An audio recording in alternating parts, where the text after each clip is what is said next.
لله نحمده ونستعينه ونستغفره ونؤمن به ونتوكل عليه ونعوذ بالله من شرور أنفسنا ومن سيئات أعمالنا من يهده الله فلا مضل له ومن يضلل فلا هادي له ونشهد أن لا إله إلا الله وحده لا شريك له ونشهد أن سيدنا ونبينا ومولانا محمدا عبده ورسوله صلى الله تعالى عليه وعلى آله وأصحابه وأزواجه وذرياته وسلم تسليما كثيرا كثيرا.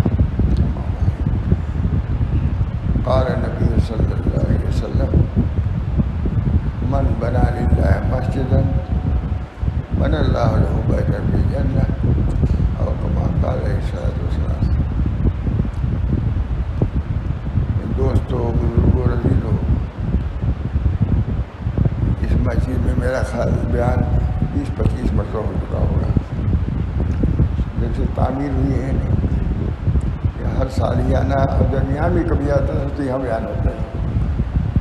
اللہ تعالیٰ نے پھر آج اس شکل میں مجھے یہاں پہنچایا، بہت ہی خوشی کی بات ہے. وہ حضرات قابل مبارکباد ہیں جس مسجد کی تعمیر میں حصہ لیا اور بڑھ چڑھ کے حصہ لیا اور اسی مسجد کی تعمیر کرا دیا. یہ اللہ تعالیٰ کا فضل اور احسان ہے. ہمارے شاہ رسول اللہ صاحب ایک روایت سناتے تھے، ظاہر کہ مسجد نبی شان کی نہیں تھی، دوسری شان ہی تھی، لیکن جب حضرت عثمان رضی اللہ تعالیٰ نے مسجد بنوایا عمدہ، اور ہندوستان سے انہوں نے ساکھ منگوایا تھا. ساکھو ہندوستان سے، صاحب مجموع بیان لکھتے ہیں، ہندوستان سے ساکھو منگایا تھا، بہت عمدہ نفیس. تو کسی نے کچھ کہا تو کسی بزرگ نے کہا کہ حضرت عثمان نے بہتوں کے ایمان کو بچا لیا اس مسجد کو بنانے میں، کیونکہ جو آتا کہتا کہ ارے یہی مسجد نبی ہے، ارے یہی کھجور والی، کہتے یہ چیز دائیا پیدا ہوتا کہ اس کے ایمان کے لیے مضر ہوتا ہے. ماشاء اللہ صاحب کی مسجد کا بہت شوق تھا ان کو بنوانے کا، بہت شوق تھا مسجد بنائے، جہاں گئے مسجد بنوائے، مسجد سے بہت شوق. خود نبی اکرم صلی اللہ علیہ وسلم نے ایک سفر میں مسجد قباء، درمیان مسجد جمعہ، پھر وہ مسجد نبی، تین مسجد انہوں نے کروایا. بہرحال مسجد کی تعمیر یہ ایمان کے علامات میں سے خود قرآن نے بھی کہا ہے. اللہ تعالی ہم سب کو زیادہ زیادہ اس کی طرف متوجہ فرمائے اور اللہ کے لیے من بنا للہ قید لگا دی. اللہ تعالیٰ من بنا للہ بیت، اللہ کے لیے جو کوئی گھر بنائے گا تو بن اللہ لہ بیتا فی الجنہ. آپ تو تھوڑی دیر بنوایا تو وہ لوگ بھی تنوین کا مطلب سمجھ گئے. میں نے بتایا کہ من بنا للہ بیتن، جس نے بنایا مسجد کو، چھوٹی سی مسجد چڑیا کے برابر ہے، تو بن اللہ لہ بیتن فی الجنہ، بہت بڑا گھر بنوائیں گے. مگر تنوین ایک ہے دونوں میں، تنوین ہی تو ہے. ایک تنوین جو ہے تقریر کے لیے، ایک تنوین تعظیم کے لیے. یہاں بیت شروع میں چھوٹا سا گھر بنایا ہے، بنے گا کیسا گھر؟ بڑا گھر بنائے گا. یہ بہت سعادت کی بات ہے. اللہ تعالیٰ ہم سب کو توفیق دے. دوستوں بزرگوں، اللہ تعالیٰ ہم سب لوگوں کو دین کے عمل کو اللہ کے لیے کرنے کی توفیق دے. یہ بہت بڑی بات ہے. اللہ تعالیٰ فرماتے ہیں کہ جو شخص من اخلص للہ لمحۃ واحدۃ نجا، جو ایک لمحہ کے لیے بھی اللہ کے لیے مخلص ہو جائے گا، نجات پا جائے گا. امام غزالی لکھتے ہیں جو شخص ایک لمحہ بھی اللہ کے لیے صرف کرے، ایک لمحہ نجات پا جائے گا. ایک ہی لمحے کے لیے سینکڑوں سال آدمی کوشش کرتا ہے کہ وہ ایک لمحہ ایسا مل جائے جو اللہ کے لیے ہو. وزار کے لیے امام غزالی لکھتے ہیں زال کے لیے اخلاص نادر چیز ہے. پوری زندگی میں ایک لمحہ بھی اگر اللہ کے لیے ہو جائے نجات پا جائے. اسی ایک لمحہ کے لیے ساری محنت مشقت سب ہے. معلوم ہوا کہ یہ بھی ایک محنت ہے جیسے ہاتھ پیروں کی محنت ہے، یہ بھی ایک محنت ہے کہ دل کو خالص کرو اللہ کے لیے، بہت بڑی چیز ہے اللہ کے لیے خالص کرنا۔ ہم سب کو گجرات کے لوگوں کو ایک شعر بہت پسند ہے، یوں تو کرتے ہیں ہزاروں نالوں فریاد ہیں، بس اپنا ایک نالہ بھی اگر پہنچے ہو، کوئی ایک نالہ کے لیے ہزاروں مرتبہ اللہ اللہ کرتا ہے۔ امام غزالی کریم اللہ لکھا ہے ایک لمحہ کے لیے ساری زندگی محنت کرتا ہے تاکہ وہ لمحہ اللہ کے لیے ہو جائے۔ ذالک لعز الاخلاص، مغرب کہتے ہیں کہ اخلاص کے ناری ہونے کی وجہ سے، کیونکہ جب کوئی کام کرتا ہے ثواب دنیا میں سے کوئی شعبہ میں داخل ہو جاتا ہے۔ امام غزالی اس وجہ سے میرے دوستوں کو اللہ نے مسجد بنوا دی۔ میری مساعدت کی بات ہے کہ آج میں زندہ رہ کے بیٹھا ہوں، مجھے اس کی بھی خوشی ہے۔ میں نے یہ رہتا کہ اس میں تقریر کرتے رہتے تھے، آگے آپ لوگوں نے انتظام بھی کر دیا، یہ بھی بہت اچھا کیا۔ ہمارے ذہن میں نہیں تھا بھائی، ہم اپنے مجھے کیا سوچتے تھے، ہم یہاں دیکھ تو لیتے ضرور، لیکن آپ لوگوں نے انتظام کیا ہے کچھ بیان کرنے کا، میرے لیے سامنے اللہ تعالیٰ آپ لوگوں کو خوب جزائے خیر دے، اس کو آباد کرنے کی توفیق محمد فرمائے، بہت بڑی بات ہے۔ اللہ تعالیٰ ہم سب لوگوں کو اتباع سنت کے طور پر مسجدوں کے تعمیر میں بھی حصہ لینے کی توفیق۔ آپ کو معلوم ہے کہ مسجد نبی میں حضور صلی اللہ علیہ وسلم خود حصہ لیتے تھے، مسجد بنواتے تھے ہمارے حضرت، اینٹ رکھ کے سب میں بھی کھڑے ہوتے تھے، ہم لوگ کھڑا کرتے ہی تھے، ڈھوتے ہی تھے اینٹا پتھر، وہ خود کھڑے رہتے مستقل مسجد۔ اللہ تعالیٰ اس مسجد کی تعمیر میں ہم لوگوں کو زیادہ سے زیادہ حصہ عطا فرمائے اور اس قسم کی توفیق دیتا ہے۔ یہ اس وقت پہ تمیز اس کے مناسب تھے، یہ تو مقام کے حیثیت سے بیان کیا میں نے جی۔ اب وقت کے اعتبار مکان ہے، ایک زمان ہے۔ یہ مکان کون ہے؟ بہترین مکان کیا مسجد ہے؟ خیر البقاء۔ اور اسی طرح خیر الشہور کون ہے؟ رمضان اور ربیع الاول۔ لہذا الشہر فی الاسلام فضل، لہذا الشہر فی الاسلام فضل، ربیع فی ربیع فی ربیع، یاد کرنا اس مہینے کو بھی ایک شرف ہے، جیسے رمضان کو شرف ہے کہ قرآن مجید اس میں نازل ہوا، اسی طرح نبی اکرم صلی اللہ علیہ وسلم کی بعثت کی وجہ سے، ولادت کی وجہ سے اس مہینے کی ہمارے بزرگان دین لکھتے ہیں، شاید نشوتی میں باتھانی میں لکھا ہے، لہذا شہر فی اسلام فضل، لہذا شہر فی اسلام فضل، ربیعون فی ربیع فی ربیع، بہار میں بہار ہے، اس کا استعدار ہوا تب تو استعدار بھی اب نہیں رہ گیا، اتنا لوگوں نے یہ کیا وہ کیا تو اس نہیں، کون مہینہ گزر رہا ہے۔ ہمارا کہتے تھے میں صرف نبی اکرم صلی اللہ علیہ وسلم کی سیرت ہی بیان کرتا ہوں۔ حضرت تھانوی رحمۃ اللہ علیہ نے نشر الطب لکھی ہے، بہت عمدہ کتاب ہے، فرماتے تھے جب میں لکھتا تھا اس کو اور طاعون کا دور تھا، روزانہ جس دن لکھتا تھا اس دن کوئی موت نہیں ہوتی تھی، جس دن نہیں لکھتا تھا وہ، ہم لوگ کم بیماریوں میں ہیں، اس کا دور ہونا چاہیے۔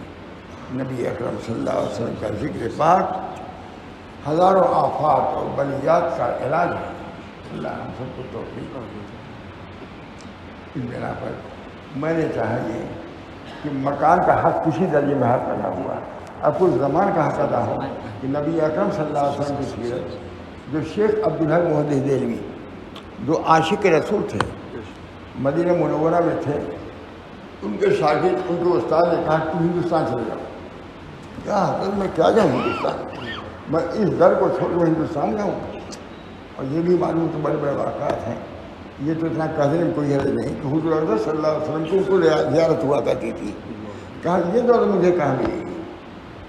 استاد نے کہا نہیں، ہندوستان کو تمہاری ضرورت ہے، یہاں تمہاری کوئی ضرورت نہیں، تم یہاں سے کرے گا۔ بہت مشکل سے آئے، ظاہر ہے کہ ان کے دل میں کتنا بڑبڑا اور جذبہ نبی اکرم صلی اللہ علیہ وسلم۔ ہمارے حضرت فرماتے تھے کہ علماء دیوبند کے حضرت مجدد صاحب کی بڑی وقات ہے، یہ شیخ عبدالحق جو نہیں ہے، حالانکہ وہ کم نہیں تھے، وہ بھی کہتے تھے بادشاہوں کی اصلاح کیا ہوتی، آتے ہی وزیر اعظم کو لکھا، کہتے ہیں کہ اخلاص عمل کا خیال رکھو۔ شیخ فرید کو لکھا، اخلاص عمل کا خیال رکھو اور ظاہر و باطن میں توافق پیدا کرو۔ وہ وزیر اعظم نہیں ہے، اس زمانے میں پردھان بھی نہیں لے دیتا ہے، لکھ سکتا ہے۔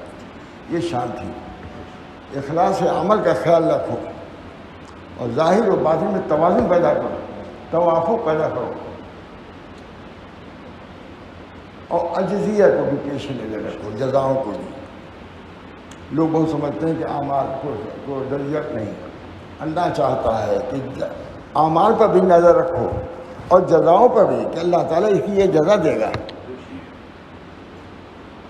دیکھیے یہ خلوص میں کوئی فرق نہیں، جزاؤں کا تعریف ہونا اپنے عمل سے۔ شاہ صاحب نے لکھا ہے کہ یہ خلوص کے خلاف نہیں، اللہ کی رضا یہ ہے، اپنی جگہ پر ہے، بہت بڑا درجہ ہے، لیکن اگر کوئی جزاؤں کو لیتا ہے تبھی وہ طالب دنیا نہیں ہے، مخلص جزاؤں کو طالب۔ اللہ تعالیٰ نے بار بار جزاؤں کی طرف ابھارا ہے، کیوں تما خواہد زمن سلطان دی، کیوں تما خواہد زمن سلطان دی، خاک بر فرق قناعت بادل دی۔ جب اللہ چاہتا ہے تو پھر تم کون قناعت کرنے والے ہو؟ اللہ چاہتا ہے، ہر عمل پر اللہ تعالیٰ نے قدرت رکھی، اجر رکھا اللہ تعالیٰ نے۔ اس بنا اجر بہت بڑی نعمت ہے، اس بنا پر اللہ تعالیٰ سے دعا بھی کرنا چاہیے، جزاؤں کو خیال بھی رکھنا چاہیے کہ ہم یہ کریں گے تو اللہ ہم کو یہ جزا دے گا، جب جزا دے گا تو جنت میں بھیج دے گا۔ حضور اقدس صلی اللہ علیہ وسلم فرماتے ہیں کوئی شخص اپنے عمل سے جنت میں نہیں جائے گا، لیکن اللہ تعالیٰ کے جیسے معلوم ہوتا ہے کہ عمل ہی پہ جنت مرتب ہے۔ الا الذین آمنوا وعملوا الصالحات فلہم اجر غیر ممنون۔ لیکن اللہ تعالیٰ کچھ فرما رہے ہیں، رسول کچھ فرما رہے ہیں۔ اللہ تعالیٰ فرمائے کہ عمل کرو، عمل کی جزا ہم دیں گے۔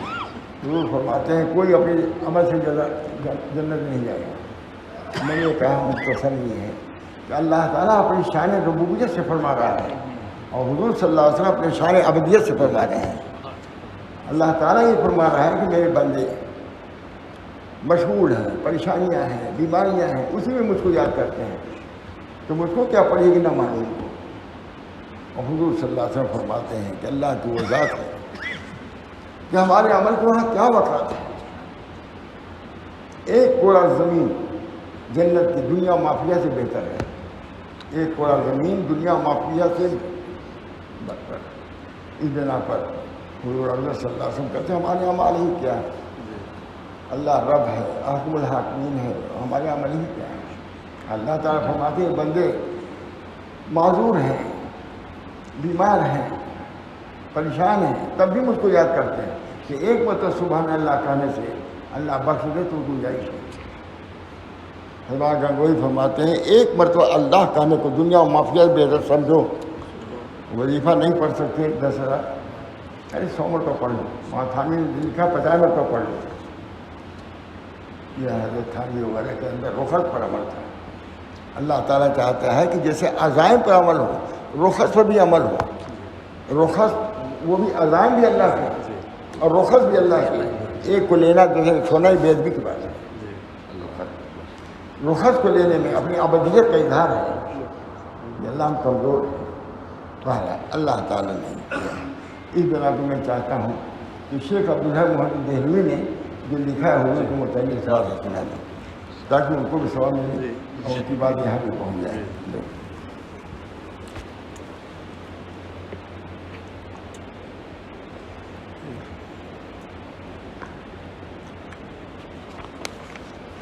زیادہ نہیں،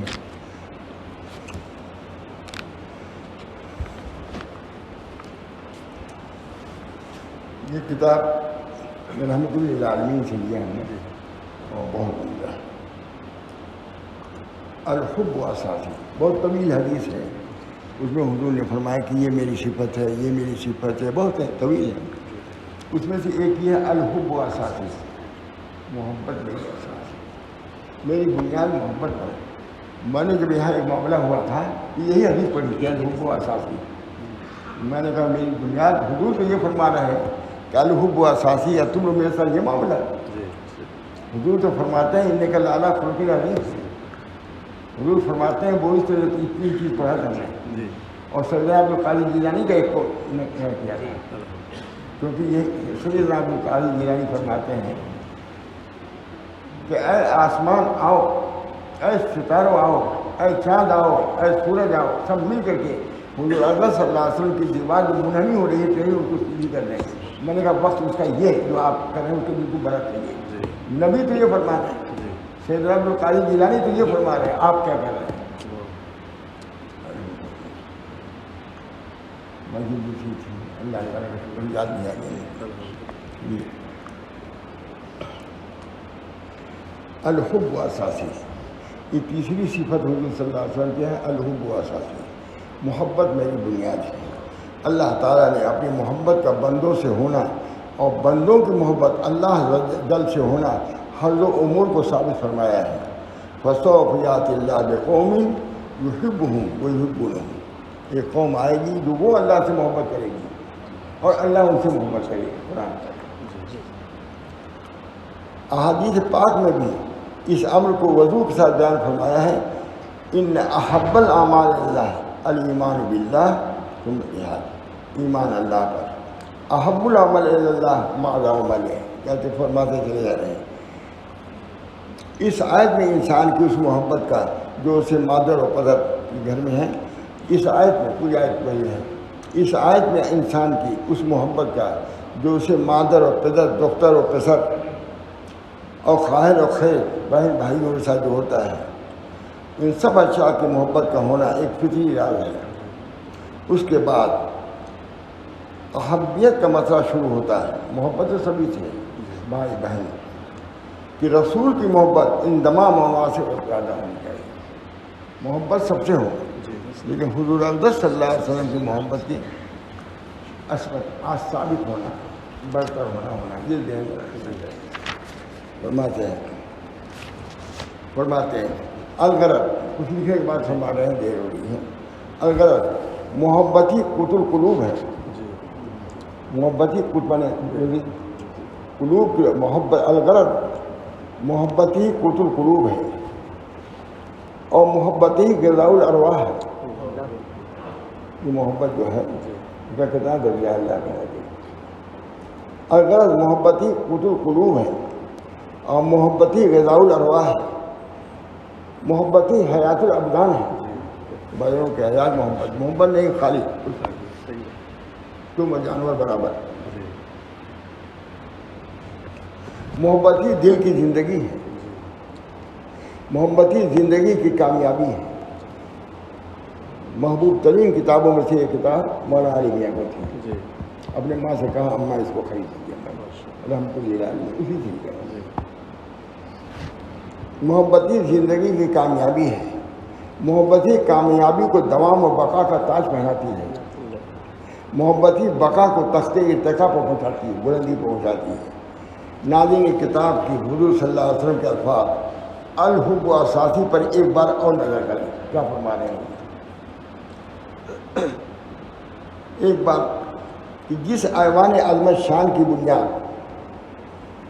جس ایوان، جس محل عظیم الشان کی بنیاد محبت کا ہو، وہ عمارت کیا ہوگی اور اس کا مکین کس شان کا ہوگا؟ یہی سبق ہے سیرت محمدیہ صلی اللہ علیہ وسلم کے پڑھنے والے کا، تو اس کو یاد رکھنا چاہیے۔ جو حضور نے کہا الاساس میری بنیاد ہے، تو امت کو کیا حق ہوتا ہے کہ اب ہم محبت کو چھوڑ، اللہ سے محبت، اللہ کے رسول سے محبت، اللہ کے بندوں سے محبت، حابو ایک دوسرے سے محبت کرو، لا تباغضوا ولا تدابروا وکونوا عباد اللہ اخوانا، ہے کہ نہیں؟ کونوا عباد اللہ، بھائی بھائی ہوتا ہے۔ اللہ کی وہ ذات ہے کہ بھائی بھائی ہونے کو فرمایا کہ یہ اللہ نے نعمت ہے کہ تم کو دیا ہے کہ تم کو سب کو بھائی بھائی بنایا، اور یہاں بھائی بھائی کو یاد ہے ویرانی۔ وہاں تو حضور صلی اللہ علیہ وسلم فرما رہے ہیں کہ اللہ تعالیٰ یہ ہم نے اپنے انعام سے تم کو بھائی بھائی بنا دیا، ہم بھائی بھائی نہیں، بہت فرماتے ہیں یہی سبق ہے جو سیرت محمدیہ صلی اللہ علیہ وسلم کے پڑھنے والے کو یاد رکھنا چاہیے. اور محبت ہی قوت القلوب ہے. محبت ہی اس بنا پر ہے دوستو. باہم محبت تعلق یہ بہت بڑی چیز ہے. مفت مت. خود نبی اکرم صلی اللہ علیہ وسلم نے صحابہ نے عرض کیا یا رسول اللہ آپ تو جنت تمہارے کس مقام پر ہوں گے, ہم آپ تک کیسے پہنچیں گے؟ فرمایا نہیں. المرء مع من احب. آدمی اس کے ساتھ جسے محبت کرے. صحابہ کہتے ہیں کہ ہم کو اس بات سے زیادہ کسی چیز سے کچھ نہیں ہوئی کہ حضور نے معاملہ کتنا آسان کر دیا ہے. محبت تو دل کا پھیلا اور اختیاری ہے. اس کے لیے امتحانات ہوتے ہیں, پاس ہو یا نہ ہو اس پر نہیں. محبت میں پاس ہو تب یہ نہیں, بلکہ الحب اساسی اور محبت المرء مع من احب.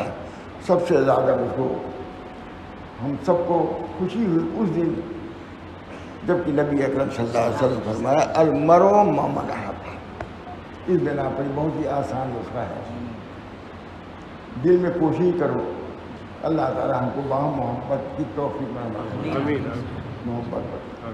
ہمارے حضرت کا خاص عمل تھا محبت کا. فرماتے تھے محبت کا لفظ دیوار پر لکھا رہتا ہے تو مہم یہ کہتا ہے کہ تم دیوار پر لکھے جانے لائق نہیں ہو, میرے قلب میں آؤ. اس کا نقش بھی محبت کا میرے قلب ہونا چاہیے, دیوار پر کیوں ہے. یہ معاشرہ سے جاتا ہے بہت. حالانکہ مشہور بہت مشکل ان کو ہے, بہت سخت ہے. نہیں بہت زیادہ. جب حضور صلی اللہ علیہ وسلم کی صفت الحب و اساتی ہے تو ان کا نائب وہ اس سے خالی ہو سکتا ہے؟ نہیں تو پھر نائب کیسے ہوگا. اس بنا پر اللہ تعالیٰ نے مسجد بنوا لی, بہت بڑی بات ہے. بہت اس کا ثواب اجر ثواب ملے گا. اب اس کی تعمیر ہے, اس کو آباد رکھنا ہے, وہی آباد کرنا ہے. یہ اب ہمارا دوسرا کام ہے جو اس سے بھی زیادہ اہم ہے. اللہ تعالیٰ اس مسجد کے قدر کہ اللہ نے مسجد بنوا لی, اس کا شکر بھی ادا کرنا چاہیے. ہم لوگوں کے ہاتھ ہیں ایسی تعمیر ہو گئی. اب اس کو آباد رکھنے کے لیے میں نے وہاں بھی کہا تھا آپ کے ساتھ ہے, میں نے کہا کہ ہم لوگ اس مسجد کو پسند کر رہے ہیں. دعا یہ کیجیے کہ مسجد بھی پسند ہم کو کرے تو اس کے جیسا سجدہ ہم کریں, اسی سے معلوم ہے. اللہ تعالیٰ ہم سب کو اس کی توفیق دے. آخر دعوانا الحمدللہ رب العالمین. کیونکہ اور بہت سے کام یہاں پر اتنا مختصر سے ہے لیکن دلی داعیہ درجہ کے مطابق میں نے کہہ دیا. الحمدللہ اس شکل میں دیکھ رہا ہوں.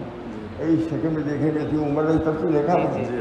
ابھی تو ہوائی جہاز کا دعویٰ کرتا ہے. آپ کو اب 100 سال ہونے میں 22 سال باقی ہے. ہم سے کہا رہے اجنبی آدمی عبداللہ صاحب وہ کہنے کا دیکھا اسے کہا آپ کو 100 سال ہونے میں 22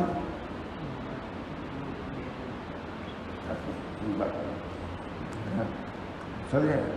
اس نے کہا ہم نے کہا کہ لیکن جب 100 سال پورا ہوگا تو آئیے گا ملنے کے لیے, ہم تو ضرور آئیں گے. تم رہو گے تو میں رہوں گا, کیا رہوں گا. بات دعا کیجیے اللہ تعالیٰ بات بھی ختم ہوگی. اللہ تعالیٰ ہم سب لوگوں کو عافیت عطا فرمائے, صحت عطا فرمائے اور محبت تعلق یہ تمام بنیادی چیزیں ہیں. جب حضور نے فرما دیا الحب و اساسی بنیادی چیز, پھر ہم لوگوں کو بھی اس کو اساسی ہی رکھنا چاہیے. یہی کامیابی ہے, اسی میں کامیابی کا راز ہے. اللہ ہم سب کو توفیق دے. وآخر دعوانا الحمدللہ رب العالمین.